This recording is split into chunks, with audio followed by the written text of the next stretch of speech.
we're gonna get political. And I was like, honestly, I want to go debate or I want to go interview Trump supporters. And I met Vivek Ramaswamy there. Mhm. And then we met Nikki Haley. And then there's the big man himself, Donald Trump. The thing about like blowing up is in the moment you're like, oh my gosh, this is so exciting. And then there comes that like fear where you're like, okay, now how do I like follow up? Like somebody's always gonna have something to say, whether it be positive or negative, and like you kind of just have to keep going regardless.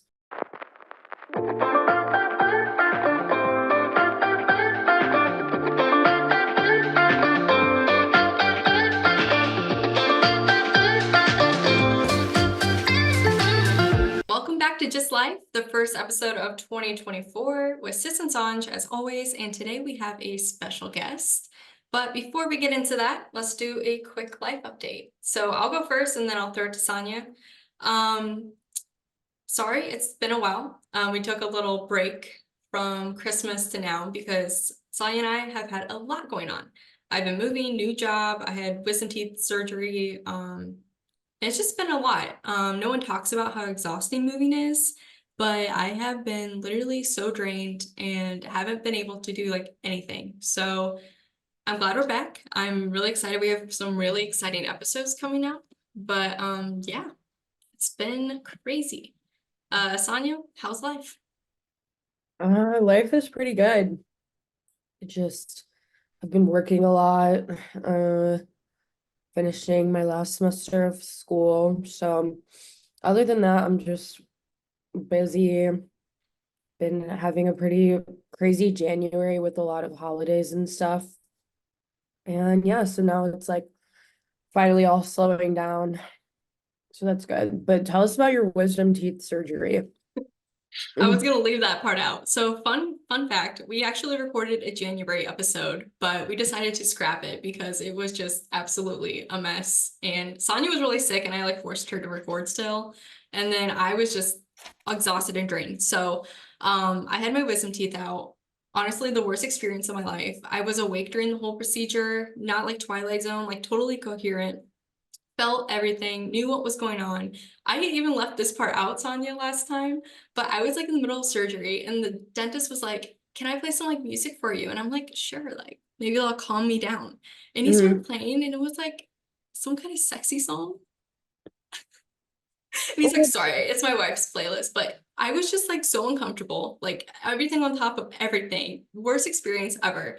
And to put it in perspective, my heart rate, like sitting down, is usually like 47 to 60.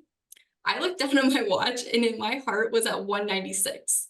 So I was like full on panicking. But anyway, they're Didn't gone. you say They're that your out. doctor wasn't even like an oral surgeon? Yes, he's not an oral surgeon. He's just like a general dentist. So he should not be performing the surgery. But I mean, I went to him because I procrastinated until I literally could not anymore. So partly my fault, but yeah, do your research and Yeah, drink how's it pineapple juice. feeling? I'm feeling better now, but like it's been 6 weeks and I still like have issues. So yeah, just make this a learning lesson. Do your research, drink pineapple juice, and Yeah. make sure they put you under. But also, Sonia, mention the Travis Scott concert. You went to that. Yeah, I did. I went to his concert in Chicago last Monday. Wasn't ideal that it was on a Monday, honestly, but it was so much fun. It was like one of the best concerts I've ever been to. But we were like me and my cousin, we went. She's 24, I'm 22. We were easily like the oldest people at that concert. That is It was all of crazy. like high schoolers, middle schoolers. I was honestly shocked. Like the line for the alcohol was non-existent. That's how you know you're too old to be there. Because usually like lines for alcohol at concerts are like so long. Right. Nobody was even old enough to drink there. I mean, So that's kind of nice, but it yeah, and was. No, then it was a great concert, and me and my cousin have always like growing up, we've always gone to concerts together. So it was a lot of fun. I've And been it a Travis Scott fan for a minute, but also like we haven't recorded since Christmas. And I did want to mention I went to Indy for Christmas And on Christmas Eve, the bars were dead. Like we were the only people there. Like they're like, you have to leave. Like we're losing money with you guys being here. But it was really fun because like I've never been to the indie bars in Mass Ave. So I went to my first gay bar, which was so fun. So Oh, that's fun. yeah, I had a great time. But anyway, that's basically all of my life update. Sonia, you have anything to add? No, Okay. nothing too exciting over here, honestly. Yeah, we're still early in 2024. Yeah. But anyway, let me introduce our guest and we can hear about what his life's been up to. So Adam Mockler, he's a center-left YouTuber and filmmaker who documents political rallies and tries to find a middle ground with people typically seen as the enemy. And he has a really cool, fun journey to share. But first, Adam, how's life been? Yeah, first of all, thank you guys for having me. And Cicely, I'm glad your wisdom tooth surgery went well. I'm glad you recovered. Sonia, that Travis Scott concert sounded awesome. Sounds like It you ran was. into the Fortnite demographic. Remember when he did all that Fortnite marketing? Exactly. Yeah, so broadly in my life lately, I guess just to start, I set up the studio behind me last week, put up some felt on my wall. I'm about to start pumping out YouTube videos right here in my room next to my bed. I forgot to sign up for classes this quarter, so I'm just telling people I'm taking a break to focus on YouTube, and that is what I'm doing. I'm putting all of my heart and soul into my YouTube channel, hitting the ground running into 2024, and I've been traveling a lot. So when January started, I was in Iowa for the caucuses, and then I flew to New Hampshire for the primaries there. So yeah, it's been a long month. January has been crazy, a lot of editing, a lot of setting stuff up for the rest of the year, and just laying the groundwork. And Adam, Wow. you're making us look pathetic with I your background. It looks so good, but it we're still does. early. We're gonna do something with this I know. I mean, depressing that wall. looks really good. It really does. I'll give you my promo code for the felt website that I used, and you guys Okay. can get a pink, something Amazing. pink behind you. Yes. Yeah, that'd be great. But yeah, I'm really excited to dive deep into your journey because I mean, we met through class at IUN, and I mean, I knew you were talented. I knew you were gonna do something with film and um just the media world, but you have really taken off. And I guess I want to first start it off by saying like how did you get into political journey or journalism? Did you always want to get into it? And like, how did that all come about? So first of all, I want to get into the class that we took together a little bit more Okay, later on yeah, because that let's was a put a pin really, in it. yeah, that was a really big moment for like just figuring out exactly how I could use my skills in the right way. And that's part of the reason that I got into this journey is because I had all these skills built up in different areas or just sort of like kind of skills that I've now built further. And I was trying to figure out how can I combine all of these skills to create something fresh and unique. So I was pretty good at editing because I used to make YouTube videos all the time. I'm pretty good at conversing with people about politics because I have these conversations all the time. So it was basically how can I combine this into one idea where I'm talking to people in a way that's edited really fast paced and tightly.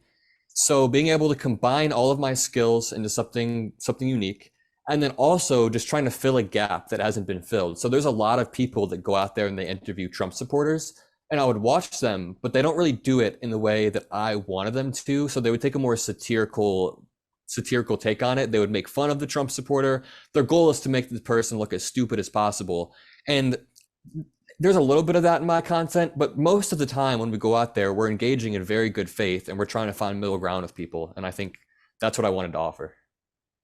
I think that is so important in this day and age too, with like the 2024 election coming up and with the last election in 2020, we saw like a huge divide in the country with like the right side and the left side. And there really was no middle ground. Like you were either black or white, like those sides, that's it. Yeah, I agree. So And I it's Yeah, interesting. there's a lot of like stubbornness with both sides. Like there's no seeing anybody else's perspective. So I like that you're able to kind of try and find that middle ground with people. thank you. And And what, oh, sorry, what's up? no, go ahead. Go ahead. What we always say is that like if you go online on Twitter or any social media, everybody is at each other's necks and it really seems like the other side is the enemy and they're all evil. But then you talk to these people in person and it's genuinely like I'm just talking to my aunt or uncle who is a little bit misled into voting against their own self-interest. So it's really important to approach Trump supporters like they're just humans. I mean, I have some in my family. I'm sure everybody does. But then it's makes me sad when I go on Twitter and people on our side, like on my side, dehumanize the other side and act reductive. Yeah. And let's back up a little bit before we dive into the wonderful world of politics. So you mentioned like your talents before and trying to like pinning it all together. We talk about this a lot in the podcast of like finding your purpose and your why. So like when I came to college, I had no idea what I wanted to do, but I knew I would love talking to people. And I know Sonia has a similar like story. But I didn't know exactly what I wanted to do. But looking back, like I started my high school news station. Like I was in part of Red Hawk Media. Like there was all these points coming together, and I'm like, oh my gosh, I've always been into news. Like, why wouldn't I do that? So it's kind of funny how like all of us media people, like we all have like the stuff in our past, and we just have to find out and like direct it in the right direction. Yeah, how And to like use it. you mentioned like doing YouTube back then. Like I used to do YouTube too. What kind of YouTube did you do before? I mean, a lot of nerdy gaming stuff and vlogs and stuff that no one cared about, but it helped me build a lot of skills. Sorry, guys. Making you cry already. Oh yeah, tears of joy. Sonia, did you do any like media stuff like way when you were younger? I didn't post on YouTube, but I did like edit videos in iMovie and stuff. Like on my YouTube, if you look up my name, you'll find like a project that I did in high school that I edited and stuff, but I never posted on YouTube, but I always wanted to. I just kind of like never felt, I don't know. I just never really got into it. I don't know if I was like embarrassed or I just didn't think I would go far with it, but I was honestly worried about the way how people Would would react? reacted to it back then. Now I'm like, oh, I Mhm. don't care, you know? No, yeah, my YouTube videos were very cringy and people probably thought so, but I feel like everybody our age had a YouTube channel, or most people our age had a YouTube channel at least once, and posted something. Yeah. I mean, I was Yeah. super into YouTube. I wish that I posted on it. Like growing up, I always thought like this is definitely something I'd be good at, but I just Mm. never like followed through with it, unfortunately. So transitioning into that, Adam, what made you want to start posting your debates on YouTube? Like, how did that kind of happen? It was an idea that I've been workshopping for a while, a long while. I don't know if you remember this, but one of the last times I saw you in person, we were talking and you were like, "What do you want to do after this class?" And I was like, "Honestly, I want to go debate or I want to go interview Trump supporters." And I was like, "It sounds really weird, but that's kind of what I want to do." I remember this vividly because like the next week I did it. But basically, it was just an idea that I've been workshopping and I wanted to do it in a very high quality way. Like I was always waiting for the right moment to do it. Like, oh, everything needs to align perfectly or else I can't do it. And then one day I just decided I need to execute and post it on YouTube. I'm not just going to get a Netflix show like I'm envisioning. I'm not just going to be at the top tier. I need to do what I can and execute at a low level, which is posting on YouTube, and then eventually work my way up. So it was just about this idea that I had for a while about finding middle ground. I workshopped the idea a lot.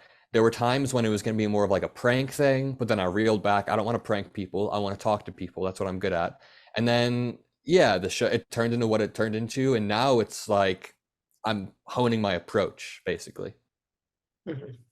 Yeah, that's really cool. And just to have like the guts to go out and do it and post it. I feel like we all get hung up on the, oh, everything has to be perfect and we have to wait till the perfect moment. And honestly, like with this podcast, that it took me a year to start because I kept, oh, it's not perfect. Like I need a perfect tagline. I need a perfect cover. Like, no, you just have to do it. And then everything else will fall in line. Yeah, especially like I think it's very like doing something as controversial as getting involved with politics and interviewing people about politics, you know, that takes a lot of like courage to especially post that. So, but I think especially now, like you're focusing on your YouTube channel, like with the election and stuff coming up, I think that you can be like wildly successful doing this type of thing. And you Thank you. already have been really successful so far.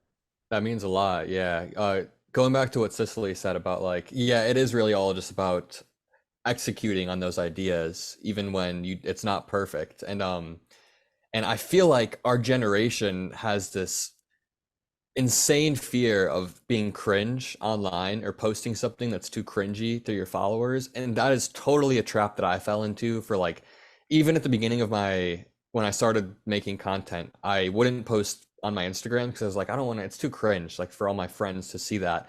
But that's something you really have to shed and you really have to go out there and like, I don't know, put yourself out there and learn from your mistakes. I But mean, people are going to talk about you regardless. mhm. It doesn't really matter. Like, that's something I've come to find out throughout the years is like, no matter what you do, whether it's like having a podcast, interviewing people in political settings, like somebody's always going to have something to say, whether it be positive or negative, and like you kind of just have to keep going regardless. Always, And yeah, always. and let's be honest, like everything posted online is cringe. Like literally everything. When you think about it, Yeah. like yeah, so who cares? Like we're all cringe. That's just Yeah. human.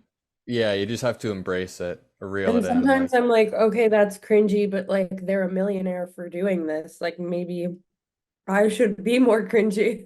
absolutely. It's this really weird dichotomy. Like it's a weird thing with online media where you know those people in their car on TikTok, they're like, is this the song of the summer? And I've seen Mhm. like the interviews with those people, they're like, we don't want to be doing this stuff, but that's how you have to do it. And that's how I kind of Exactly. felt when I started posting my short form content. It's like I don't want to post these little cringe snippets. Obviously, I want to post real conversations, but then when I post the snippets and they start to like drive traffic to my real conversations, that's how the game's played, I guess. Mhm. Yeah. So what was your initial reaction when your political interviews went viral? Definitely surprised that they went viral and it's always exciting, but then you get a little bit worried about branding, how can I keep this brand going? And I was worried about how I can differentiate my brand from the other people interviewing Trump supporters. So like I said, there's other people doing it and they take a more satirical route where they make fun of them. And I was like, I don't want to just blend into all of these people that are like, ha, look how crazy this person is. So from then it was about just kind of developing a plan, a very specific, intentional plan on how I can have the conversations I want to have and keep the momentum going, basically. And I'm happy with how it's gone. I think if you go through my Instagram, a lot of the clips are me engaging in good faith, rather than just making fun of people. Yeah, and I think Yeah, I that's think super important. Yeah, the Tanya. the thing about like blowing up is in the moment you're like, oh my gosh, this is so exciting. And then there comes that like fear where you're like, okay, now how do I like follow up? How do I maintain this level of traction and stuff? So that's always something that like, it's hard like to produce something that's really good and then following up with something even better. And it definitely can be a little bit challenging, but Yeah, the first video we made was like pretty explosive too, and like we got pretty lucky with a lot of the interactions. So then it was just like pressure's on to recreate that, and Trump didn't schedule anything for a month, so it's like we hit a pride rally, we did what we could, but since then we've really gotten a hold on how to create content and how everything works. Like i have I have a schedule for posting on my Instagram, my YouTube, and everything, so it's become a lot more so pinned you down. say do you have like a team of people you work with? Do you have like a partner? Who I are you? realized while I was saying that it's basically just me doing it all, but like I have my cameramen who are good friends with me, and like they're such good friends that I just like call them every night and we talk about branding and stuff. They help me. I have some like a manager in works that we're kind of talking about like launching merch and stuff together. But no, it's mainly just me. I edit, I script, I do like all the stuff and I pull everything together. But I've had a ton of help, but Mhm. no, I mainly meant like, yeah, it's figuring out how I can keep the brand. And my cameraman, when I call him and we have those long conversations about keeping the brand going, that's we basically. Yeah, That's gotcha. incredible. I think it's so important to have like that supportive group around you. And like I always tell people like Sonia is probably the only person I could have a podcast with, like the only girl, because like me and her are just we click and we Yeah. are so supportive of each other. But I Mhm. should have probably done a disclaimer in the beginning, like we're gonna get political, like there's no getting around it because I know how politics are and like we've touched on it, people are at each other's throats with it. I am a journalist, so I try to be like the most unbiased as possible, like just straight facts. But I also grew up in a household where my dad was more right and my mom was more left. So I saw both sides of the spectrum and I kind of grew up like seeing both views and like, okay, like what do I believe? So it was kind of a unique upbringing because like I saw both sides, but I think it's super important how you try to find the middle ground because like I said, we're so right, left, there's no middle. And I think our generation is more middle than the older generations, but I think that's awesome how you do that. Yeah, and Thank you. also just like you more educating people versus belittling them for being like uneducated or ignorant on certain things. Like, because like you said, a lot of people do like try and, make people feel bad, make people look stupid. So, You said something earlier about like being unbiased, which made me think like a lot of the comments I get are people asking, like I get a lot of comments from right wingers too, like you're not approaching this in an unbiased way at all. Like you're pretty clearly interjecting your opinion into it. And I actually do agree with them. Like a lot of my clips are me interjecting my own opinion, which is really interesting. But I feel like when I'm dealing with people that are talking about election fraud or these things that are just so far out there and not true, that like pinning them down on this is almost justified. I don't know. I was just thinking about that mhm. side tangent. No, I get that. And every like when you mentioned that, the clip in my head popped up about the woman who was talking about like the white hats. Like Hmm. it's a conspiracy theory people are talking about, and you like really honed in like, well, what is this? And like I Yeah. really liked how you kind of played like I don't want to say played dumb, but like kind of gave into it. Like, well, what is that? Like, who is that? Like, No, I don't I, know what I you're was talking being about. I was being genuine. I had no clue what she was talking about at that moment. I was being completely genuine. But But like so that's good. yeah, yeah. And then we got to learn what she thought. But some of my newer clips, like I have a video coming out tomorrow where I'm like debating someone, and then someone on the side is like, I thought this was an interview, not a debate. So it's like it's just an interesting thing where I am interjecting my opinion, but I'm gonna keep doing that because that's like sort of the style that I'm going with. Yeah, of course. Yeah, it's Yeah. interesting. And then through that, you can find middle ground. I think it's important to go out there and have these people like interact with these fact patterns at least. Because you go there, there's like a group of 5 Trump supporters all talking in their little echo chamber about how the election was stolen. I think it's good to have someone come in there and disrupt that. Definitely, yeah. And so I thought this was perfect time to bring you on because I mean, the Iowa caucuses were just a few weeks ago. I Mhm. mean, there's a ton of stuff going on, and then later in the year, the election. So maybe we'll get with you again, but tell us about being on the campaign or caucuses trail, meeting these political figures. Like, have you had any really unique experiences? We just kind of want to hear about that. Mhm. Yeah, so we covered the Iowa caucuses from start to finish. We started near the Iowa State Fair, which was in August, and we watched everybody speak, all the candidates speak, which was really interesting. That was my first time. I felt like a little fish in a big sea because we had our tiny little cameras and our tiny little press passes, and then there's these people with massive media cameras like CNN covering these. So we really were in over our heads, but we got some great stuff there. And I met Vivek Ramaswamy there originally, and I was pretty obsessed with him at the time because I saw that he was blowing up. He had like 100,000 Instagram followers, now he has like 2 million. So it was really interesting meeting some of these people as they were blowing up nationally. And Iowa, we mainly hit Trump rallies. I hit a lot of Vivek Ramaswamy rallies. We hit like 8 in 2 days, basically. And it was absolutely mind-numbing because you guys know who that is, right? He was He yeah, pops he up was on my TikTok once in a while. yeah, he is very slimy. This dude does not believe a single thing that he says. He is like a used car salesman. But it's weird because we went to all these rallies or all of his events, and he would say the exact same speech verbatim over and over at least 5 or 6 times a day. So we'd go from little Mexican restaurant to Mexican restaurant, and he would say word for word like, there are 2 genders, climate change is fake, just all of this BS. And it was like, that was just mind numbing. So at the end of those 2 days, my cameraman and I had like a long car ride where we were psychoanalyzing this guy. Like, does he believe what he's saying? What is the game that he's playing right now?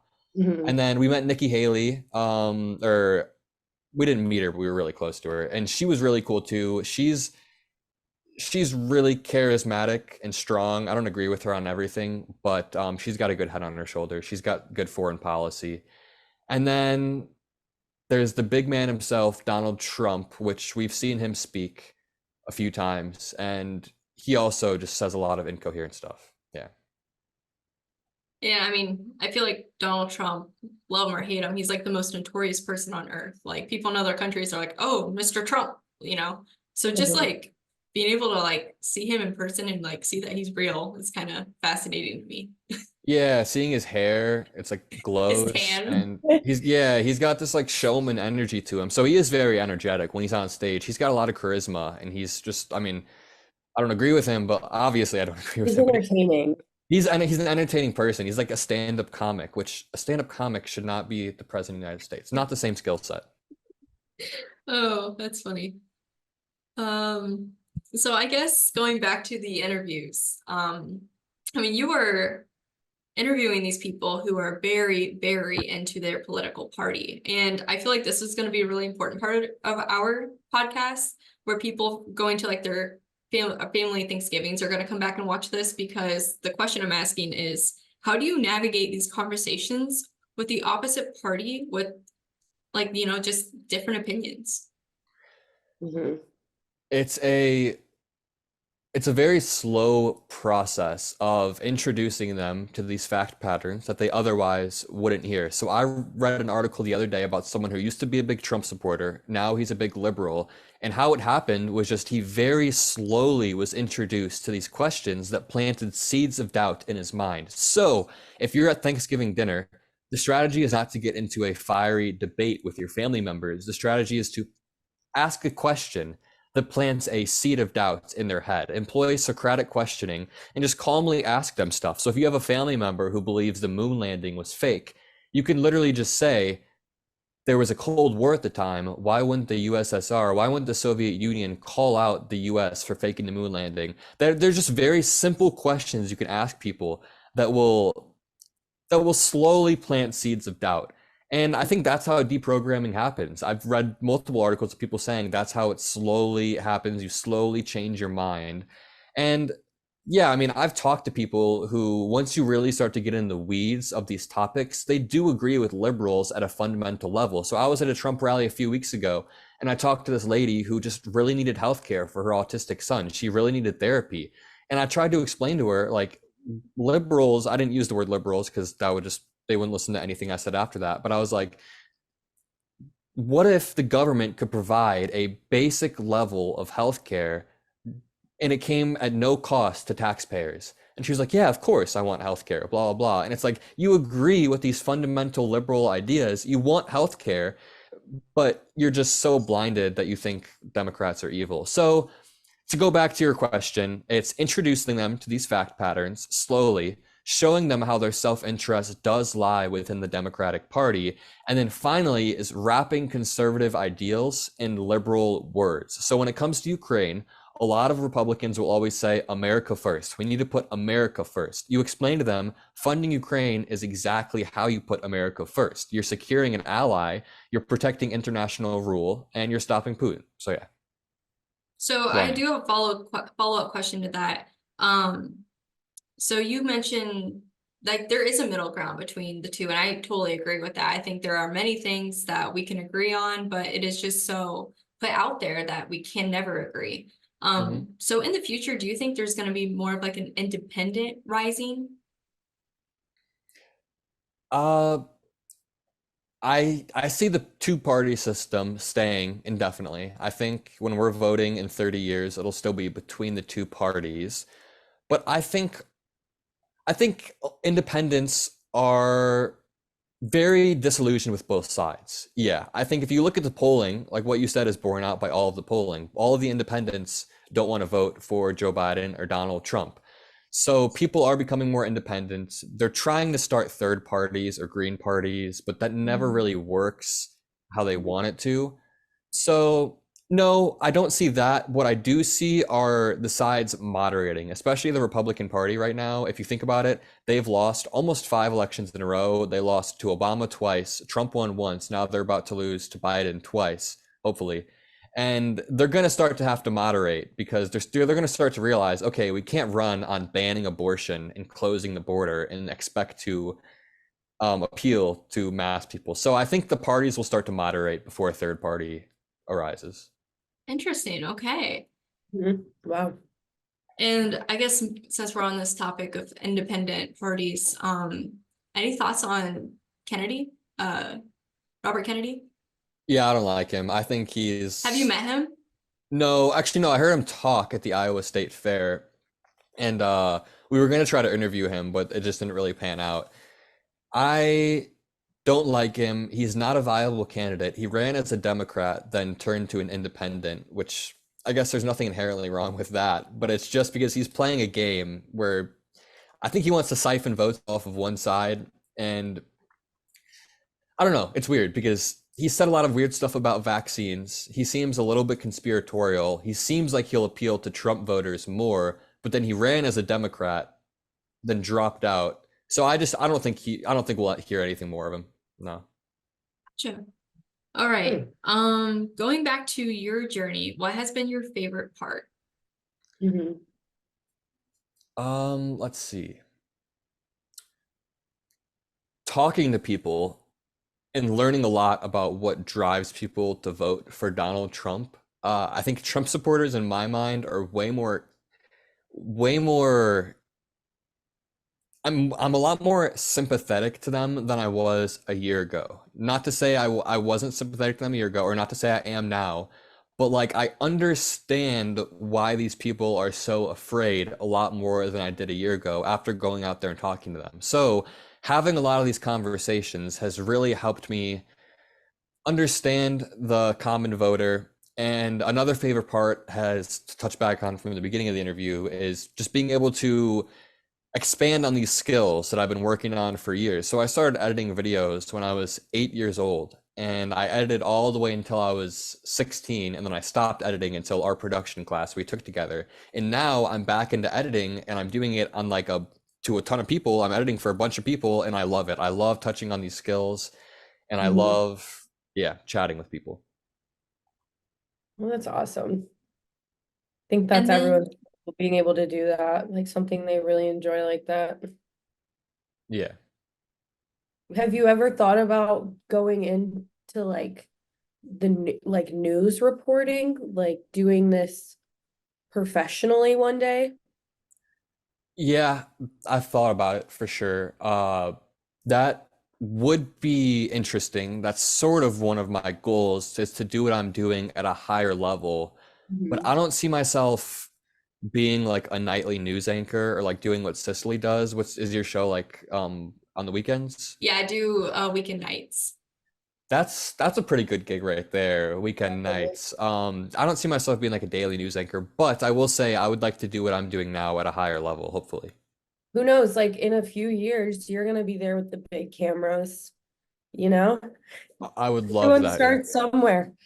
I would I'm gonna love be that, yeah. like, now we're gonna go off to Adam. What's going on over there at the caucuses, you know? No, Yeah, that's then I'll cool. be, Definitely see you being like a journalist in that sense. Like that would be a really awesome job. And yeah. and I Uh, guess this kind of ties in with my question too. Like, what's the future have in store for you? so kind of what I just said is to hopefully do what I'm doing now at a higher level and to establish more credibility. And there's a few different paths I could take it. Like I could start uploading daily YouTube videos, like news videos. I could try to get a job as an editor somewhere. I could just start debating people full time. But broadly speaking, what I'm going to try to do is to keep scaling my business now and taking it to a higher level, doing what I'm doing now with higher quality production, better talking points, and hopefully to a wider audience. I think that's a good Excellent. goal. Yeah. Yeah, I think that's a great goal. Well, Mhm. Adam, thank you so much for coming on to Just Life. Thank you for sharing your story and for honestly trying to get people to find that middle ground, because I think that is extremely, extremely important right now in America and with like the up and coming election. So thank you for everything you do. Sonia, do you Yeah. have any last minute questions? No, I honestly think You are a super interesting guest to have on. Your videos are very entertaining. And yeah, thank you for coming. Thank you for having me. I appreciated the conversation. It was You're very, very fun. the first guy Cicely and I have interviewed together. Nice. I hope I lived up to the hype. Thank you guys for having me. Great Absolutely. Thank conversation. you. And first guest of 2024. Yep. Nice. Starting it off with a All bang. kinds of records. All right. Mhm.